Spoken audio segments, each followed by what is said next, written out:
বন্ধুসকল, এয়া হৈছে জনপ্ৰিয় ধাৰাবাহিক বৃষ্টিৰ মনদীপা চৰিত্ৰৰ অভিনয় কৰা সংগীতা পাচনি।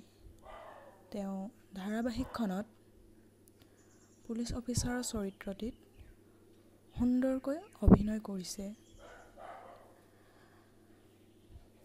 সংগীতা পাচনি এগৰাকী এয়াৰ হোষ্টেছ আছিল। তেওঁ হায়াৰ ছেকেণ্ডেৰী পাছ কৰি কেবিন ক্ৰু জব কৰিছিল।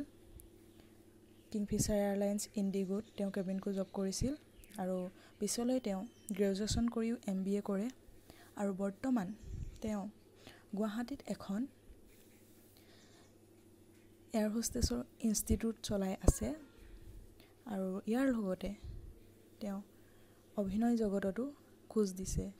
আশা কৰোঁ তেওঁ ভৱিষ্যতেও ধাৰাবাহিকত আমি দেখিবলৈ পাওঁ আৰু বৰ্তমান